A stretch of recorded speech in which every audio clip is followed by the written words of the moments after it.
Caribbean around 1718, a ship called the Queen Anne's Revenge sat low in the water.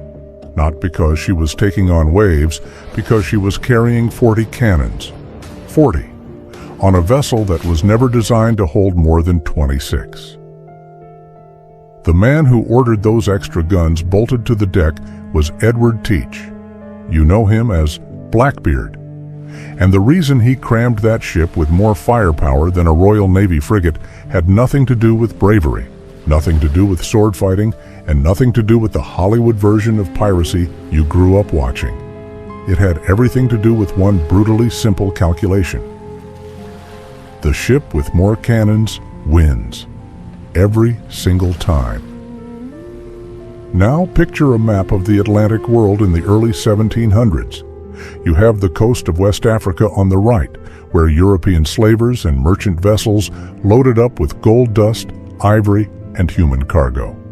Trace your finger left across the ocean and you hit the Caribbean, a shattered archipelago of islands stretching from Trinidad in the south all the way up to the Bahamas. North of that, the American colonies, Charleston, Boston, New York. And connecting all of it, thousands of miles of open ocean with no law, no Navy patrols, and no protection whatsoever. This was the world's most profitable shipping corridor. Spanish treasure galleons hauled silver from Portobello. English merchantmen carried tobacco and sugar from Barbados. French traders moved rum and molasses out of Saint-Domingue. Dutch cargo ships ran spices through Curaçao. Every single one of those routes passed through the same bottleneck, the Windward Passage between Cuba and Hispaniola, or the Florida Straits between Havana and Key West. And waiting at those bottlenecks, anchored behind small islands and hidden in shallow coves, were the pirates. Blackbeard near Ocracoke, Charles Vane off Nassau. Calico Jack, Rackham prowling the coast of Jamaica. Samuel Bellamy working the shipping lanes off Cape Cod. Bartholomew Roberts terrorizing everything from Brazil to Newfoundland. Every one of them understood the same truth. The cannon was not a weapon. It was the entire business model. To understand why, you have to forget everything you think you know about pirate combat. The movies show you two ships pulling alongside each other, crews swinging across on ropes, swords clashing on deck. That happened occasionally, but the vast majority of pirate engagements were decided before a single boot touched the enemy deck. They were decided by gunpowder, iron, and the terrifying mathematics of a cannon broadside. A standard naval cannon of the early 1700s fired a solid iron ball weighing anywhere from 4 to 32 pounds. The most common gun on a pirate ship was the 6-pounder or the 9-pounder. Smaller than what the Royal Navy preferred, but there was a reason for that. Pirates didn't want to sink ships. They wanted to capture them. A 32-pound ball fired at close range would punch through both sides of a merchant vessel and send it to the bottom. A 6-pound ball would shatter the rigging, kill a few crew members, and leave the cargo floating. That distinction matters more than anything else in the story of pirate warfare. Every tactical decision, every cannon placement, every type of ammunition loaded into the barrel was governed by one principle: destroy the crew's will to fight without destroying the prize. And the cannon was the perfect instrument for that job. Let's talk about how these weapons actually worked, because the mechanics explain everything about pirate tactics. A smoothbore muzzle-loading cannon from the golden age of piracy was, at its core, a bronze or iron tube sealed at one end. You poured black powder down the muzzle, about 2 to 3 pounds of it for a 6-pounder. Then you rammed in a wad of rope fiber or cloth to hold the powder in place. Then the cannonball itself. Then another wad on top to keep the ball from rolling out if the ship tilted. The whole loading process took a trained crew about 90 seconds. On a Royal Navy vessel with disciplined gun crews who drilled every day, you could get that down to 60 seconds. Before we go any further, I need to stop for a second, because what I've been showing you in these videos only scratches the surface. And I realized at some point that the full picture, the actual pirate code, word for word, The real punishment records, the exact treasure division shares, the ports that secretly funded them. It doesn't fit in a video. I put it all into one document. The Black Flag Codex. It's linked below, and the QR code is on your screen. Now, let's keep going. On a pirate ship, where the crew was a mix of volunteers, press sailors, and former merchant seamen with varying levels of skill, you were looking at closer to 2 minutes between shots. That loading time shaped everything. 2 minutes is an eternity in combat. It meant that the first broadside was by far the most important. If you timed it right, if you held your fire until you were close enough to guarantee hits, you could cripple an enemy ship before they even got a shot off. And pirates were obsessed with that first broadside. The gun crew itself was typically 4 to 6 men per cannon. One man swabbed the barrel with a wet sponge after each shot to extinguish any burning embers that could ignite the next powder charge prematurely. One man loaded the powder. One man rammed the ball home. One man aimed the gun using a wooden wedge called a quoin to adjust elevation. And one man touched the linstock, a slow-burning match on a stick, to the touch hole to fire. On a ship carrying 20 guns, that meant you needed over 100 men just to operate the cannons. This is why pirate crews were so large. A sloop carrying 10 guns and a crew of 75 wasn't overstaffed. It was barely adequate. You needed men for the guns, men for the sails, men for the boarding party, and men to replace casualties during the fight. Here is something most people never consider. The effective range of a cannon in this era was shockingly short. You could technically fire a 9-pound ball over a mile, but hitting anything at that distance was pure luck. The ball would bounce off the waves, lose velocity, and arrive with about as much force as a thrown rock. The real killing range, the distance where a cannonball would reliably punch through a ship's hull, was about 300 yards. And for accuracy, you wanted to be inside 100 yards. Some pirate captains wouldn't give the order to fire until they were within 50 yards. That is half a football field. At that range, you could see the faces of the men you were about to kill. This is why pirate ships were almost always smaller and faster than their targets. You didn't need a massive warship if your plan was to close distance quickly, fire one devastating broadside at point-blank range, and then board while the enemy was still picking splinters out of their eyes. Speed was more important than size. Maneuverability was more important than armor. And the ability to fire first was more important than the ability to fire more. But the cannonball itself was only part of the equation. Pirates used a variety of ammunition designed for different tactical situations, and understanding those options reveals just how calculated pirate warfare actually was. The standard round shot, a solid iron sphere, was your hull smasher. You aimed it at the waterline if you wanted to sink a ship, which pirates almost never did, or at the gun ports if you wanted to kill the enemy's gun crews. A 6-pound ball traveling at roughly 1,100 feet per second would pass through 18 inches of solid oak. Most merchant ships had hulls about 8 to 12 inches thick. The math was not complicated. Then there was chain shot. 2 iron balls connected by a length of chain. When fired, the balls would separate and spin through the air like a horizontal buzzsaw. Chain shot was designed to destroy rigging, ropes, sails, and masts. If you could bring down an enemy's main mast with a well-placed chain shot, they were dead in the water. They couldn't run. They couldn't maneuver. They could only sit there and wait for you to pull alongside. Bar shot worked on the same principle. 2 half-spheres connected by an iron bar. Same spinning action, same devastating effect on rigging. Pirates loved bar shot because it was cheaper to make than chain shot and nearly as effective. Grape shot was the anti-personnel round. Instead of one large ball, you loaded a canvas bag filled with small iron balls, usually about an inch in diameter.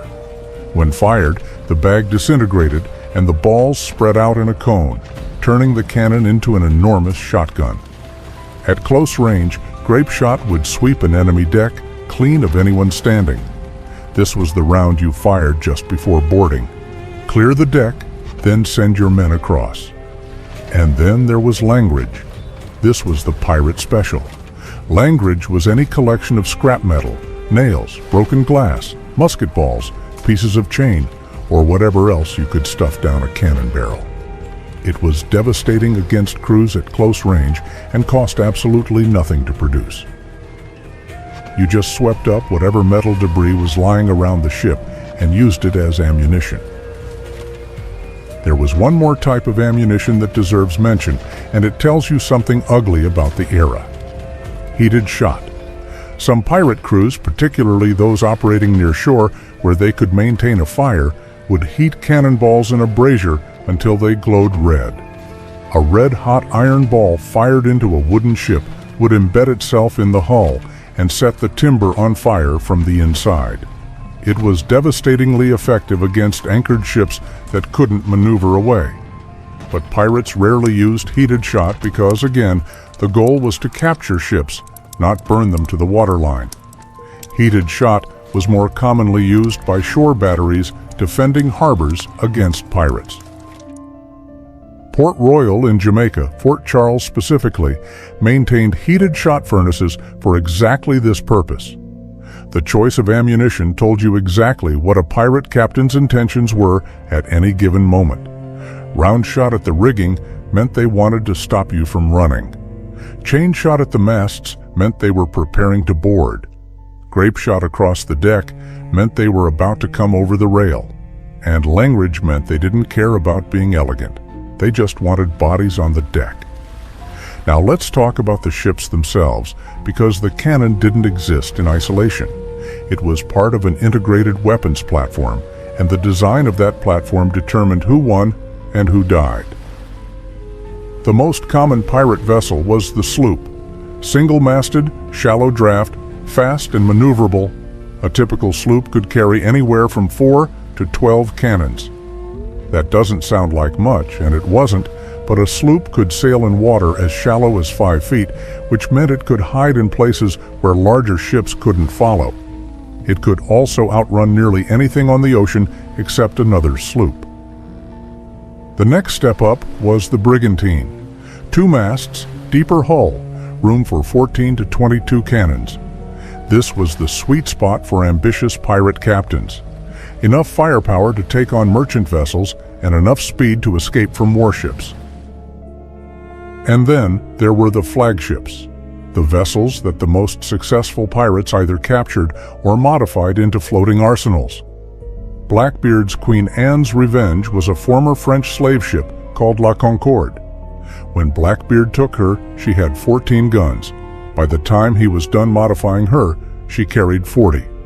He added gun ports, reinforced the deck to handle the extra weight, and turned a medium-sized slaver into one of the most heavily armed ships in the Western Hemisphere. Sam Bellamy's Whydah Galley was another captured slaver, originally carrying 18 guns. Under Bellamy, she ended up with 28 cannons and could outrun almost anything in the Atlantic. When she wrecked off Cape Cod in 1717, she went down with 4.5 tons of gold and silver. We know exactly what she carried because archaeologists found the wreck in 1984 and have been pulling artifacts out of it ever since. Bartholomew Roberts took it even further. His flagship, the Royal Fortune, carried 42 guns and was one of several ships in a pirate squadron. Roberts didn't operate alone. At his peak, he commanded a small fleet, with his flagship as the heavy hitter and smaller sloops as scouts and chase vessels. This was organized naval warfare, not the random plundering of popular imagination. But here's what made the pirate cannon strategy truly brilliant. It wasn't about destruction, it was about intimidation. Consider the typical encounter between a pirate ship and a merchant vessel. The pirate spots a sail on the horizon. They give chase. The merchant captain sees the pirate closing and has to make a calculation. Can I outrun them? Usually the answer was no. Merchant ships were heavy, slow, and designed to carry cargo, not fight battles. Can I fight them? This is where it got interesting. A merchant ship might carry 10 or 12 cannons, but most of those guns were small, 4-pounders or even smaller swivel guns. The crew was not trained for combat. They were sailors, not soldiers. Most merchant crews had never fired a cannon in anger in their entire lives. And even if they had guns and knew how to use them, fighting back against pirates carried a terrible risk. Pirates had a code, and the code was simple. Surrender peacefully and your crew will live. Resist and everyone dies. This wasn't just bluster, it was enforced with absolute consistency. When pirates took a ship that had surrendered without a fight, they typically treated the crew reasonably well. They took the cargo, sometimes took the ship itself, recruited any willing sailors, and let the rest go. But when a merchant ship fought back, the pirates made examples. Crews were tortured, killed, or marooned on deserted islands. The message was clear, and it traveled fast through every port in the Atlantic. Don't fight the pirates. And the cannon was the exclamation point on that message. When a pirate ship pulled within range and ran out its guns, when a merchant captain could count the cannon ports and see the black muzzles staring at him, the psychological effect was devastating. Those cannons represented a promise. Surrender now, or we will reduce your ship to splinters and pick your cargo out of the wreckage. Most merchant captains did the math and struck their colors. Some historians estimate that as many as 3 out of 4 pirate captures happened without a single shot being fired. The cannons won the battle just by existing. But when combat did happen, it was horrific. Stop for a second. What you just heard about the pirate code is the part that rewrites everything you thought you knew.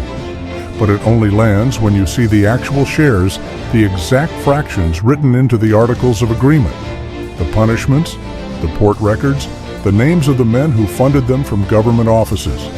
It's all in the Black Flag Codex, linked in the description. 5 seconds, grab it now, because what comes next builds directly on it. Link is below. QR code is on your screen. The Battle of Cape Lopez in 1722 is one of the best documented pirate engagements in history, and it shows exactly what cannon warfare looked like in practice.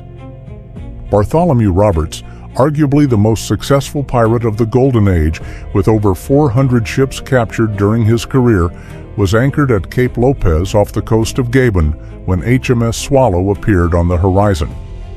The Swallow was a Royal Navy warship carrying 60 guns.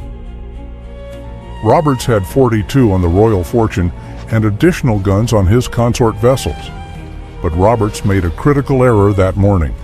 His crew was drunk. They had captured a merchant ship the day before and had been celebrating all night.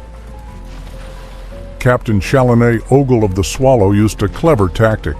He sailed past the pirate fleet as if he hadn't noticed them, drawing one of Roberts's smaller ships, the Ranger, out in pursuit.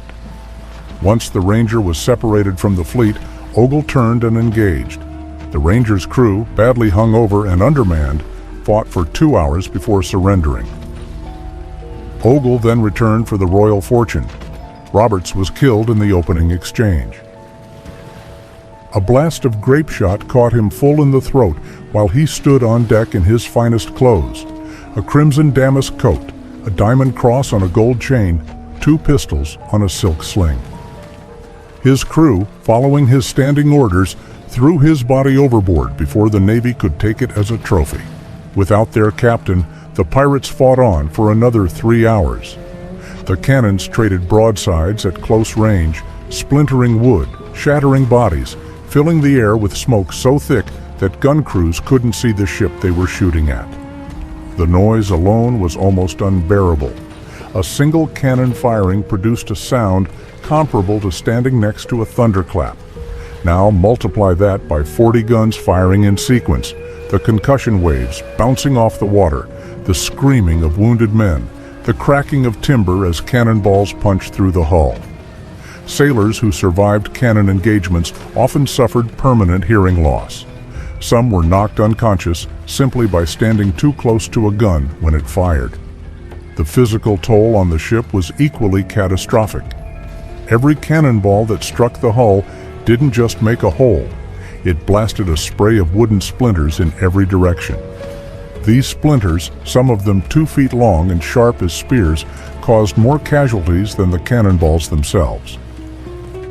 Surgeons aboard naval vessels during this period reported that the majority of wounds they treated were not from iron shot, but from oak fragments driven into flesh at high velocity. There was no treatment for a 12-inch splinter embedded in a man's abdomen. You pulled it out, packed the wound, and hoped. When the pirates finally surrendered, the Royal Fortune was a wreck. Her masts were shattered, her hull was riddled with holes, and the deck was slick with blood. 169 pirates were captured, 52 were hanged, the rest were imprisoned or sold into servitude in the gold mines of West Africa. It was the largest pirate trial in history, and it effectively ended the golden age of piracy in the Atlantic. And every bit of it was decided by cannons.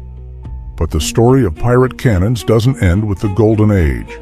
The weapons themselves became artifacts, evidence of a world that existed for barely 50 years but reshaped global commerce, naval warfare, and international law forever.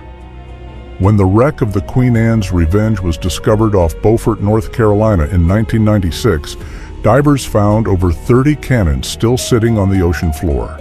Some of them were English, some were Swedish, some were French. Blackbeard's arsenal was a collection of captured weapons from 3 different empires, each one taken from a different prize ship and added to his growing floating fortress. The Whyda's cannons told a similar story. Mixed calibers, mixed origins, mixed manufacturers. Pirate ships were not equipped by any government or navy. They were armed piecemeal, gun by gun, capture by capture. Every cannon on a pirate ship represented a previous victory, a ship taken, a crew overwhelmed, a captain who chose surrender over destruction. Those cannons also reveal something about the economics of piracy that often gets overlooked. Guns were expensive. A single 9-pound cannon in the early 1700s cost roughly 60 pounds sterling. Adjusted for modern values, that's somewhere around $15,000 per gun. A ship carrying 20 cannons was carrying the equivalent of $300,000 in weaponry alone, not counting the gunpowder, shot, and maintenance costs. This is why the most successful pirates were not lone wolves. They were essentially running small military operations with significant overhead costs. Crew had to be paid, ships had to be maintained, ammunition had to be replenished, cannons had to be cleaned, inspected, and occasionally replaced when they cracked from repeated firing. The pirate captain who couldn't keep his guns working was a dead pirate captain, and the gunpowder itself was a constant logistical headache. Black powder in the Age of Sail was made from saltpeter, charcoal, and sulfur, mixed in a ratio of roughly 75 to 15 to 10. It had to be kept absolutely dry, which was almost impossible on a wooden ship surrounded by salt water. Wet powder didn't fire. Damp powder fired weakly, and improperly stored powder could explode spontaneously, which actually happened with disturbing regularity. Pirates stored their powder in the magazine, a sealed compartment deep in the ship's hull, below the waterline. The magazine was lined with copper sheeting to prevent sparks and was accessed through a narrow passage called the light room, where a lantern behind thick glass provided the only illumination. The gunner, the man responsible for the ship's weapons and ammunition, was one of the most important officers on any pirate vessel. A good gunner could mean the difference between a successful broadside and a catastrophic misfire. There is one more dimension to the pirate cannon story that rarely gets told, and it changes how you think about the entire era. The cannon didn't just decide individual battles, it decided the geography of piracy itself. Think about where pirates operated: the Caribbean, the West African coast, the Indian Ocean, the Straits of Malacca. These weren't random locations, they were choke points, narrow passages where shipping lanes converged and merchant vessels had no choice but to pass through concentrated areas. Pirates chose these locations because cannon range was limited.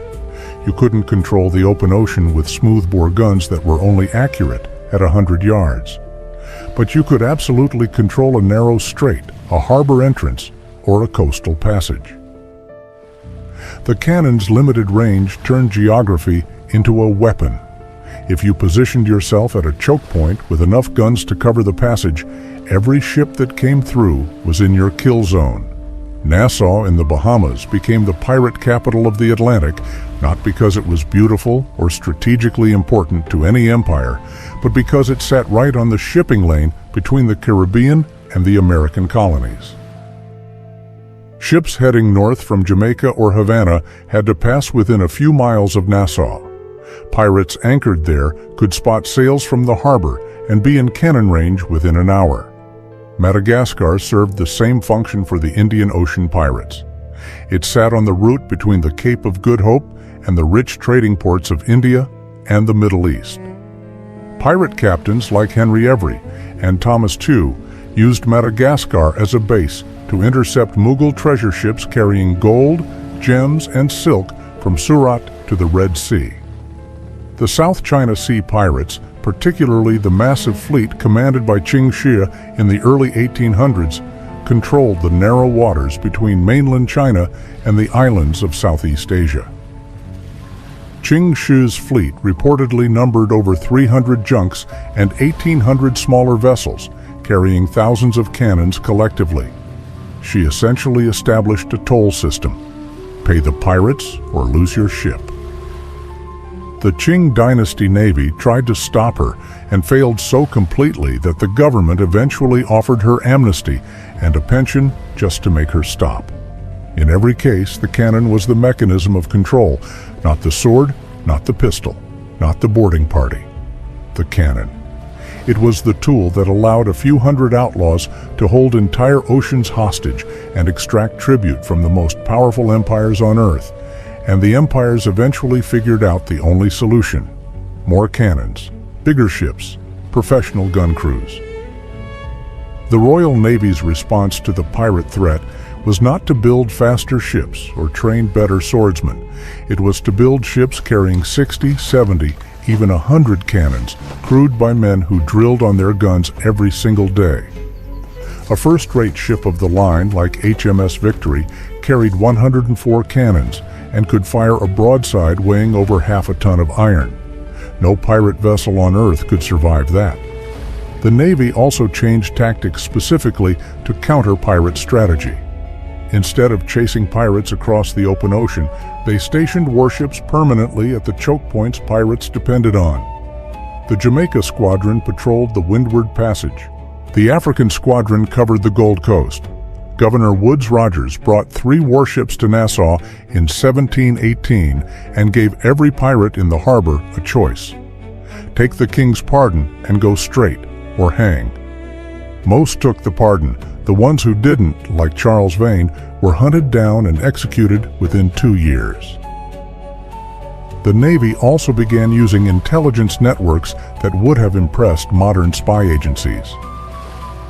Merchants who had been captured and released by pirates were debriefed about pirate ship strengths, crew sizes, armament counts, and planned movements.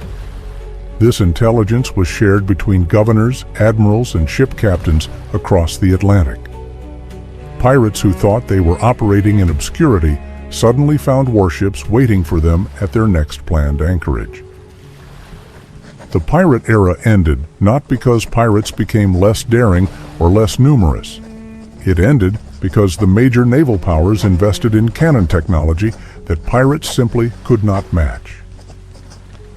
A 40-gun pirate flagship was terrifying to a 10-gun merchant ship. It was a floating coffin against a 100-gun man-of-war. By 1730, the golden age of piracy was effectively over. The last major pirate captains had been killed, captured, or pardoned. The shipping lanes of the Atlantic were patrolled by warships that outgunned anything pirates could field. And the cannon, the weapon that had made piracy possible, became the weapon that ended it. There is a strange irony in that. The same technology that allowed a few hundred men to challenge global empires was the same technology that those empires used to crush them.